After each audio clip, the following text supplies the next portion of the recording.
ከጫና ወደ እድል ክፍል 2 ጫና ውስጥ የደበቀው እድል ፈልግ።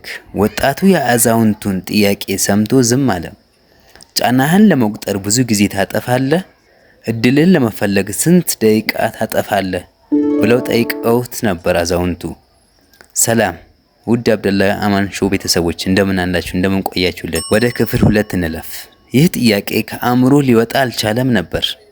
በማግስቱ ጠዋት ወደ ስራው ሲሄድ እንደተለመደው ስለ ችግሮቹ ማሰብ ጀመረ። የቤት ኪራይ መድረሱን፣ የእናቱን መድኃኒት መግዣ፣ የወር ወጪውን ማሰብ ጀመረ። ከዚያ በኋላ የአዛውንቱን ድምፅ እንደገና በአእምሮ ተሰማው። ጫናውን አቁም፣ እድሉን ፈልግ የሚለው ጥያቄ አእምሮ ላይ መመላለስ ጀመረበት። በዚያን ቀን ራሱን ጠየቀ። እኔ በምን ጎበዝ ነኝ ብሎ ራሱን ደጋግሞ ጠየቀ። መጀመሪያ መልስ አላገኘም ነበር። ከጥቂት ደቂቆች በኋላ ግን አንድ ነገር አስታወሰ። ከልጅነቱ ጀምሮ የተሰበሩ እቃዎች መጠገን ይወድ ነበር። ራዲዮ፣ የጠረጴዛ መብራት፣ ትናንሽ የቤት እቃዎች። ሰዎች ይህ ልጅ ጥገና ይችላል ይሉም ነበር በዛ ሰዓት። ነገር ግን እሱ ራሱን ያንን እንደ ችሎታ ቆጥሮት አያውቅም ነበር። በምሽቱ እንደገና ወደ ፓርኩ ተመልሶ ሄደ። አዛውንቱ እንደተለመደው ተቀምጦ ነበር እዛ ቦታው ላይ። አባቴ አንድ ችሎታ አለኝ ብሎ ጥያቄ ያቀረበላቸው፣ ግን ከእሱ ገንዘብ አላገኘሁበት ብሎ ጥያቄ ያቀረበላቸው። አዛውንቱም ፈገግ አሉና ልጄ፣ ብዙ ሰዎች እድልን የሚፈልጉት ሩቅ ቦታ ነው አሉት። እድል ግን ብዙ ጊዜ በእጃችን ውስጥ ነች ብሎ ነገሩ። ልጁም በግርምትና አመላለሳቸው በጣም ግራ ገብቶት እንዴት ብሎ ጠየቃቸው። አንድ ገበሬ ዘር በእጁ እያለ ምግብ መፈለግ ቢዞር ምን ትለዋለህ አሉት። እሱም ስህተት ነው አላቸው። ለምን አሉት። ምክንያቱም የሚያበቅለው ዘር እጁ ውስጥ አለ አሉ። አዛውንቱም ፈገግ አሉና አንተም እንዲህ ነው አሉት። ይህ ቃል ወጣቱ ቀየረው። በሳምንቱ መጨረሻ በሰፈሩ ውስጥ የተበላሹ ትናንሽ እቃዎች መሰብሰብና መጠገን ጀመረ። መጀመሪያ ቀን 2 ሰዎች መጡ። ሁለተኛው ሳምንት 5 ሰዎች መጡ። ስራው በጣም እየለመደለትና እሱም ስራውን መቀጠል ጀመረ። ከዛ ከአንድ ወር በኋላ ሰዎች እርስ በርስ ስሙን መነጋገር ጀመሩት። ያ ወጣት በደንብ ይጠግናል የሚል ድምፅም ለሱ ማቃጨት ጀመሩ። በርካሽ ዋጋም ይሰራል፣ በታማኝነት ይሰራል። የገንዘብ መጠኑ ትልቅ አልነበረም። ግን አንድ ትልቅ ነገር ተቀየረ። ተስፋው ተመለሰ። እስከ ዛሬ ድረስ የጨለመበት ምኑ ነበር? ተስፋው ነበር። ይህንን ማድረግ ከጀመረ በኋላ ተስፋው ብልጭታው መታየት ጀመረው። ያ ወጣት ኃይሉን፣ ሙቀቱን፣ ሁሉ ነገሩ፣ ችሎታውን ለራሱ እንደሚችል መናገር ጀመረ። ራሱን፣ ኮንፊደንሱን በጣም አጠናክሮ መጣ። ተስፋው 50 በ50 ስለተመለሰለት አንድ ቀን አዛውንቱ አግኝቶት አባቴ አሁን ጫናዬ ሙሉ በሙሉ አልጠፋም፣ ግን ከዚህ በፊት እንደነበርኩት አይደለሁም ብሎ ለአዛውንቱ አቀረበላቸው። አዛውንቱም እንዲህ አሉት፣ ልጄ ጫና ወደ እድል የሚቀይረው ችግሩ ሲጠፋ አይደለም፣ አንተም መቀየር ስትጀምር ነው አሉ። ሳምንታት አለፉ። ወጣቱ በቀን ወደ ስራው ይሄድ ነበር። ማታ ደግሞ በሰፈሩ ውስጥ የተበላሹ የቤት እቃዎችን ይጠግን ነበር። ድካም ነበረበት። አንዳንድ ቀን ምግብ ሳይበላ ነበር የሚተኛው። ግን አንድ ነገር ተቀይሮ ነበር። ከዚህ በፊት ለችግሩ ይሰራ ነበር። አሁን ግን ለህልሙ መስራት ጀምሯል። ስለዚህ ድካሙን፣ ረሃቡን ምንም ሳይመስለው ለህልሙ መስራት ስለጀመረ ፈገግታና ፍላጎት ነበረው። አንድ ቀን አንዲት አሮጊት ሴት ወደ እሱ መጣች። በእጇ አሮጌ ራዲዮ ይዛ ነበር። ልጄ፣ ይህ ራዲዮ ከባለቤቴ የቀረልኝ መታሰቢያ ነው። ሌላ ሰው ሁሉ አይሰራ ብሎኛል ብላ ወደ ልጁ ጠጋለ። ወጣቱም ራዲዮን ተቀበላትና 2 ሰዓት ሙሉ ሞከረው። በመጨረሻም ከዚያ ድምፅ ተሰማ። ራዲዮን እንደገና ሰራ። አሮጊቷ እንባዋን ማቆም አልቻለችም። ልጄ፣ ራዲዮ ብቻ አይደለም ያስመለስክልኝ፣ ትዝታዬም ጭምር ነው ያስመለስክልኝ አለችው። ወጣቱ ገንዘቡ ሲቀበል ቆመ። በዚያን ቀን የተማረው ትልቅ ትምህርት ነበር። ሰዎች ለምትሰራው ስራ ብቻ አይከፍሉህም፣ ለምትፈጥረው ዋጋ ይከፍሉሃል። ከዚያ በኋላ ደንበኞቹ በቀስታ መጨመር ጀመሩ።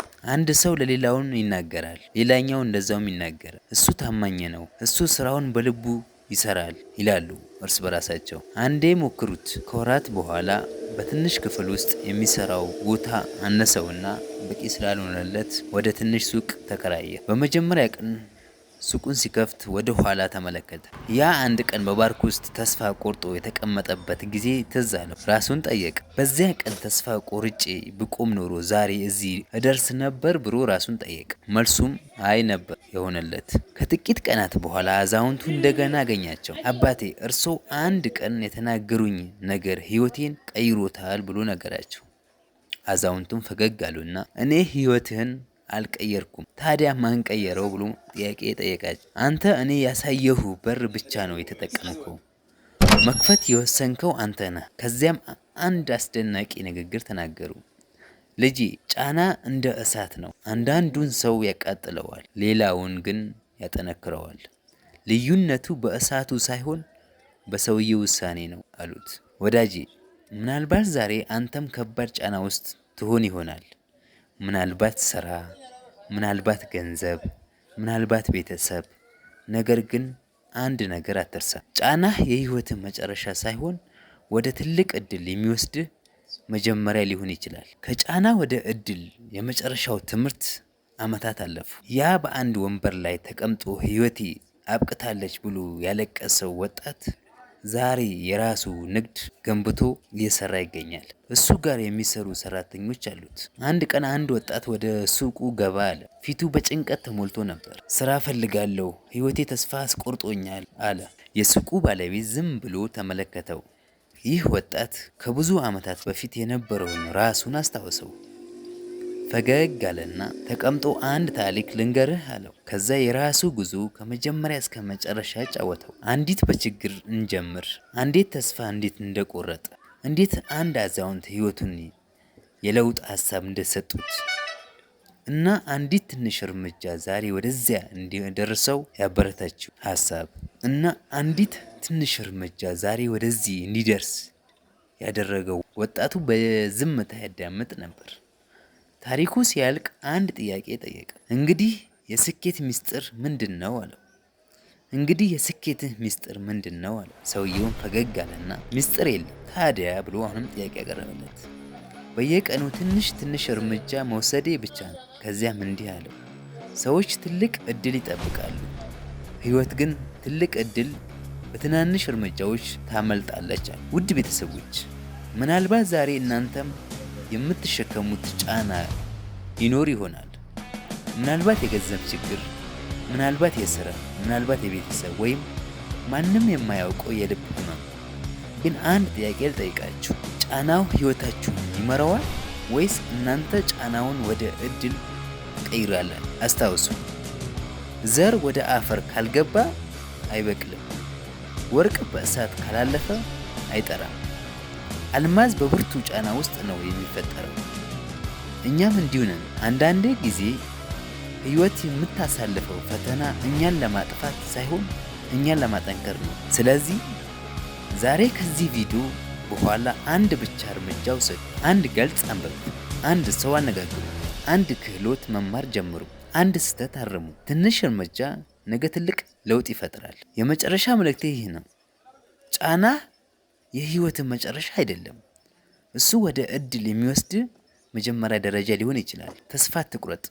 ቀጣዩ እርምጃ ህይወትን ሊቀይር ይችላል። ይህ ቪዲዮ ለእናንተ ጠቃሚ ከሆነ ለሌሎች እንዲጠቀሙበት ያጋሩት። በዚህ ቻናል ላይ በየሳምንቱ ከኑሮ ጫና ወደ መፍትሄ የሚወስዱ ታሪኮች፣ ሀሳቦች እና ትምህርቶችን እናቀርባለን።